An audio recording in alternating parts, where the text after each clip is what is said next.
up everyone, this is Ed Talenti. How are you guys doing? Today I'm going to talk about 4 different ways to generate passive income as a music producer, and for each of them I'm going to tell you how hard it is to get started, how hard it is to make $100 a month from it, and how hard it is to maintain and grow it. For me and my business as of right now in April 2021, these 4 sources of income generate about $1,500 a week in more or less passive income. I'll tell you why the quotes in a second. But before we get into the video, I feel like I need to put out a little quick disclaimer. This took me a long time to get to the point where I am right now, and it's going to take me a long time in the future to get to where I want to be. There's no get rich quick scheme. There's no like do this for a week and next week you'll be sitting on the couch playing video games making millions of dollars just doing nothing. This is not how it works. This takes a lot of work, time, dedication, patience, and a little bit of frustration. All right, make sure you hit the like button so we can befriend the algorithm, and make sure you watch the video all the way through. The last tips are just as good as the first ones. I don't want you to miss out. All right, let's go. So what is passive income and why do I love it so much? So the reason why I did the quotes at the beginning is because nothing is truly passive. It always requires work to maintain it, to grow it, and to even start it up at the beginning. I call passive income anything that detaches time from money. So in other words, when you work a job, even as a music producer where you're paid by the hour, by the minute, by the week, the month, whatever it is, your time is directly connected to the money that you make. You work a day, you make a certain amount. You work 2 days, you make double that. You work 4 days, you make 4 times that. And there's no way around that. Passive income is anything that breaks that rule. And the reason why I love it is because in a way it allows you to buy back time from society with your work so that you can dedicate that time to something that you truly care about, which could be growing your business or doing something else, but you are in charge of your own time. Especially for creative people. Right now I'm talking to music producers, but this applies to anybody that's in the creative space. This allows you to monetize your intellect and not just your work. All right, the first one we're going to talk about today, no surprises here, it's YouTube.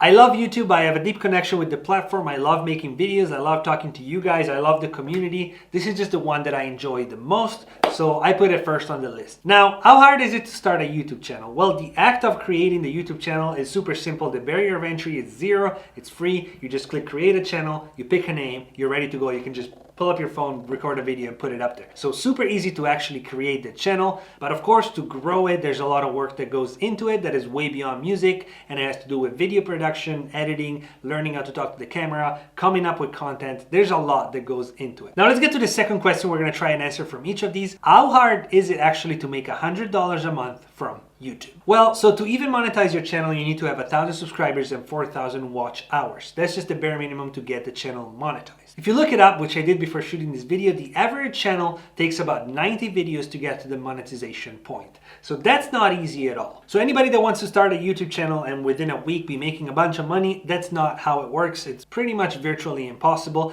It takes time. In fact, if I were to give you a piece of advice, I would say think about at least a year and a half of content that you're just putting out with nothing in return. But I can guarantee you that it's hard, but it's worth it. Well, now let's say that you reached that number and you finally got monetized. How hard it is to make $100 a month. The average RPM on YouTube, which is how much money Google actually gives you for 1,000 views, it's about $2. This number varies tremendously. Some channels have like less than $1. Some channels have like $20+ per 1,000 views. But let's just take the average number for this particular like calculation. So with an RPM of $2, if you wanted to make $100, you would need 50,000 views, which sounds like a huge number, but it really isn't. Remember, it's 50,000 views, not just on your last video or your last few videos, but on your entire catalog of videos. Now, let's say you've been posting videos for a year, you got like 80, 90 videos on your channel. That means that all those videos combined are generating revenue forever. And that's where the passive income comes in. For example, this video that I made in December of 2020 generated me $612.36 this past month, even though we're already in April, and it's gonna keep generating money over time for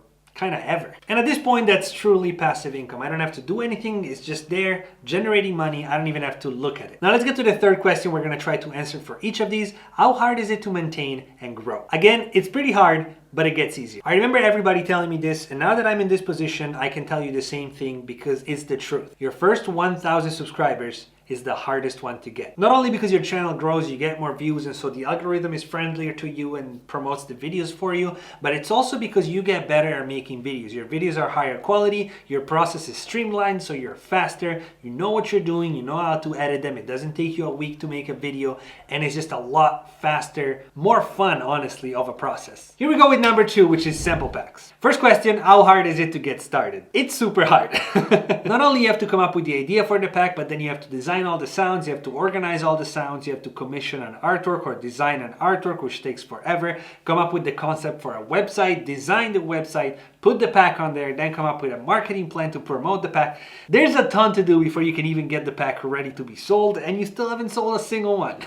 So I'm not gonna lie, it's a ton of work to get started. So question number 2, how hard is it to make $100 a month from sample packs? Well, if you think about it, a well-made sample pack, you can probably sell it for between $30 and $60, somewhere in that range. So let's just take $30, which is the lowest possible price. So if you wanna make $100 in a month, you only have to sell 4 of them. If you think about it, 4 people, it's not that many, especially if you have a little bit of an audience on social media, but even if you don't, 4 people, it's not that crazy. Now, of course, as with everything else, this only works if you can provide real value, if the pack is actually truly valuable to people, and if the pack is actually truly good. Then let's move on to question number 3. How hard is it after you made this $100 to actually maintain it and grow it into something bigger? It's actually not that hard. Like once you made the pack, it's on the website, it's just sitting there. You don't need to do any sort of maintenance or update it or anything like that. It's sitting there just selling. I can guarantee you that as long as it's good and people actually find value in it, like they download it and they love it, I can guarantee you that it's going to sell. As an example, my last sample pack trilogy, which is linked in the description if you want to check it out, even though it was released in December of 2020, this past month it generated about $3,000 in just completely passive sales. People like it, people recommend it, I make YouTube videos, people get to see it,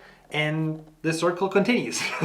All right, let's go with number 3. This one is royalties. Now, I do make some money from royalties from a few songs that I did, an old TV show that I scored years ago, and some other little stuff. But I wanted to talk to someone about this that actually makes a living with royalties. So let's call up Eldre. Yo, what's up, dude? So I'm making this video about passive income, and you are the Spotify passive income god for producers. How hard would you say is it to start making passive income from royalties on Spotify? So as far as Spotify music streams go, I would say it's definitely hard. I mean, it's not hard to make money because you can make like $1. Right. So if you want to just get your feet wet and just make a couple bucks, like it's definitely not hard to do that.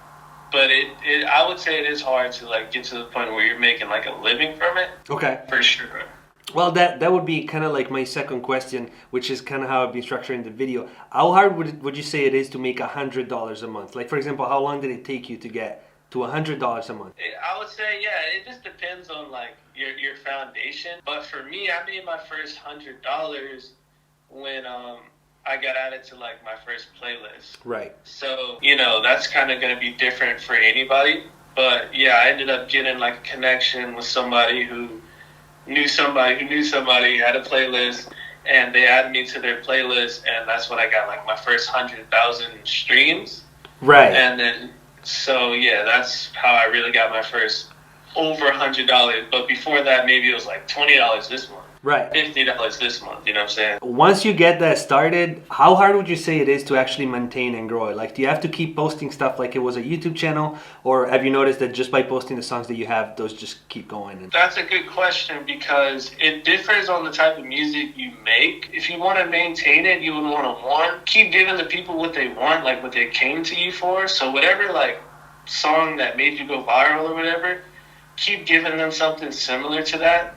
But as well as just being consistent overall, at the end of the day, when it comes to streaming and like just making money, I mean, the more streams you get, the more money you make. So the more songs you drop, let's say you're getting 1 stream. If you release 1 million songs in a year, you're going to get at least, a few $1,000s. Right. You know what I'm saying? So yeah, just like with everything else, it takes a lot of time to get over that initial slump. But once you get through that, then it starts piling up because you have a catalog that's just generating money. You're making more songs. You just keep growing. And then it just gets quote unquote easier and easier. And like Eldre said, it's also a game of quantity. Like if you released 1 million songs and each got 1 stream each, you would still have 1 million plays. But even if you increase the numbers a little bit, let's say you're able to get 1,000 plays on a song, that means that if you release 100 songs in a year, you're gonna have 1 million plays, which is not a ton of money, but it's a few $1,000s. And last but not least, number 4, we got selling beats, your beat catalog. Let's go with the first question. How hard is it to get started? Well, I'm not gonna lie, it's actually pretty hard. Like the practicality of it, it's actually really simple. You just have to open up a BeatStars account, have some beats ready, upload them, and you're good to go. But the hard part is that you need to make incredible beats. You have to think about the fact that everyone is selling beats online. line at this point. So literally you're competing with world-class Grammy-winning multi-platinum producers from all over the world. Like, that's who you're competing against. So your stuff needs to be good. You guys know the drill. Let's move on to the second question. How hard is it to make $100 a month selling beats? Well, similarly to the sample packs, it's actually not that hard if you do the math. Like a lease usually goes, an MP3 lease goes for about $30. So as long as you can sell 3 or 4 of them, you can get into that $100 range. Ultimately though, and this might be tough to hear, but trust me, it's constructive criticism, 90% of the people that are not able to make a single sale over the course of, let's say, a few months, the chances are that their beats are not exactly at the level of quality that they should be. So my advice in that situation is to really focus on your sound, develop it, make it sound better, and then focus on selling beats. One thing that I know for sure though is that good beats are really rare, and when an artist finds a producer that makes beats that fits them and that they like the quality, they like working with the person, they're never going to abandon you. They're always going to work with you like forever. Let's move on to question number 3. How hard is it to maintain and grow that $100 once you got it? Well, in my opinion, in this case, the hardest part is to get started, especially if at the beginning you focus your energy on building an email list. So everybody that you work with, everybody that you get in touch with, you try to build an email list. Then you can build that list over time. You can build a real connection with all these people that are part of your list. And over time, they can become customer. They can start trusting you. They can see the value in you and the value that you're offering to them. And ultimately they will be with you for a very long time. Well, this is it for this one. If you enjoyed the video, please don't forget the subscribe button and notification bell. I'll see you guys in the next one. And as always, be positive, and positive things will happen.